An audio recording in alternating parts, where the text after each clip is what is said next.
नमस्ते बच्चों। कल हमने दुर्वा का 5वां पाठ पढ़ा था, नाटक में नाटक। आज हम उसी पाठ का प्रश्न उत्तर करेंगे।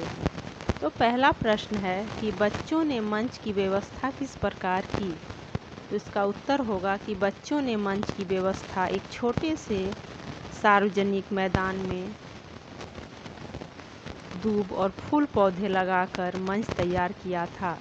मंच को तैयार करने में सभी बच्चों की भागीदारी थी। अगला प्रश्न है कि पर्दे की आड़ में खड़े अन्य साथी मन ही मन राकेश की तुरंत बुद्धि की प्रशंसा क्यों कर रहे थे।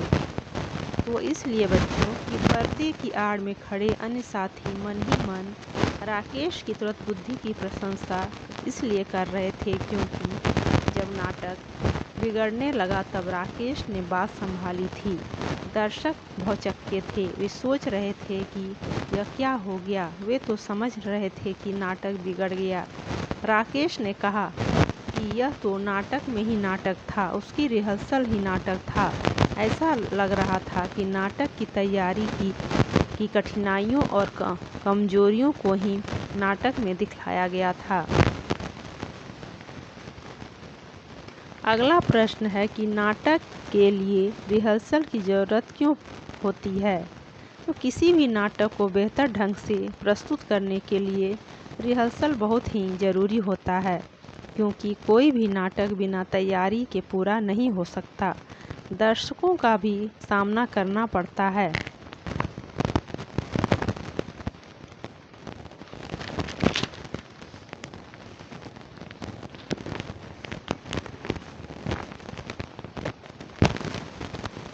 ऐसे में कलाकार घबरा भी जाते हैं। उनके इसी कमी और झिझक को दूर करने के लिए रिहर्सल की ज़रूरत पड़ती है। अगला है कि नाटक की बात।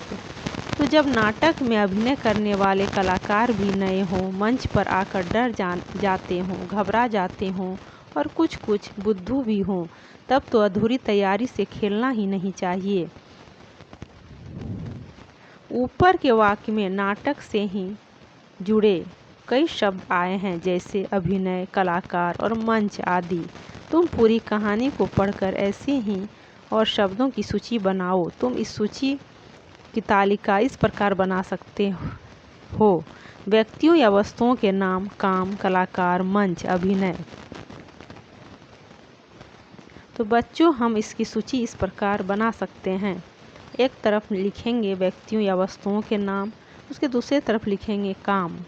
तो जैसे है व्यक्तियों या वस्तुओं के नाम में है कलाकार, मंच, तो इनका काम है अभिनय करना।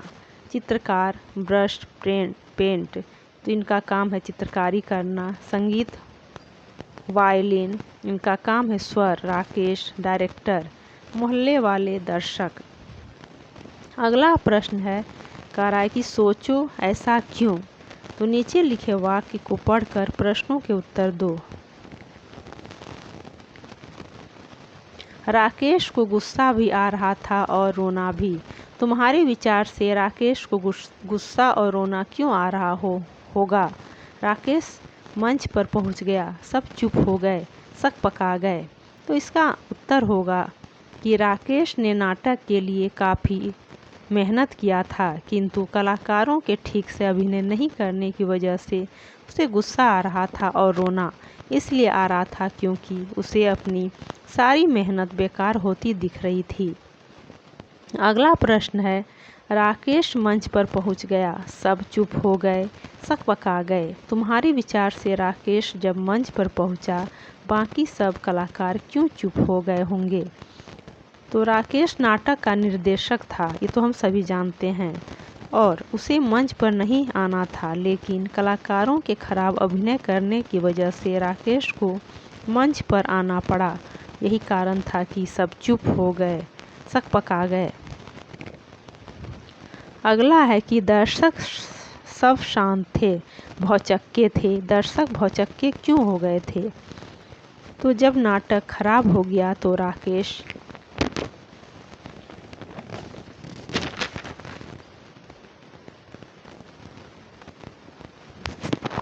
को मंच पर आना पड़ा। यह देखकर सभी दर्शक भौचक्के हो गए। मैंने कहा था ना कि रिहर्सल में भी यह मान कर चलो कि दर्शक सामने ही बैठे हैं। राकेश ने ऐसा क्यों कहा? चूँकि नाटक खराब हो गया था। इससे उनके मनोबल को बढ़ाने और उनके अंदर के डर को निकालने के लिए ही राकेश ने ऐसा कहा होगा। शब्दों का फेर। जब संगीत का स्वर लहरी गूंजती है तो पशु पक्षी तक मुग्ध हो जाते हैं। और शायर साहब, आप क्या समझते हैं संगीत को? इस संवाद को पढ़ो और बताओ कि कहानी में इसके बदले किसको और क्या बोला, तुम उसको लिख कर बताओ। तो जब संगीत की स्वर लहरी गूंजती है तो पशु पक्षी तक मुंह की खा जाते हैं। गाजर साहब, आपका क्या समझते हैं हमें? अगला है कि कहानी में शायर के बदले गाजर कहने से क्या हुआ? तुम भी अगर किसी शब्द के बदले किसी अन्य शब्द का प्रयोग कर दो तो क्या होगा? तो इसका उत्तर होगा कि कहानी में शायर के बदले गाजर कहने से शायर साहब को क्रोध आ गया। अगला है कि तुम्हारा शीर्षक। इस कहानी का शीर्षक नाटक में नाटक है। कहानी में जो नाटक है तुम उसका शीर्षक बताओ। तो बच्चों, ये अपने मन से आपको बताना है कि इस कहानी का आप कोई और शीर्षक क्या रख सकते हैं। जैसे हमने रखा है नाटक का रिहर्सल। तो अगर आपको ये वीडियो पसंद आई हो तो चैनल को सब्सक्राइब कर लें और लाइक का बटन दबा दें और अपने दोस्तों को भी शेयर करें।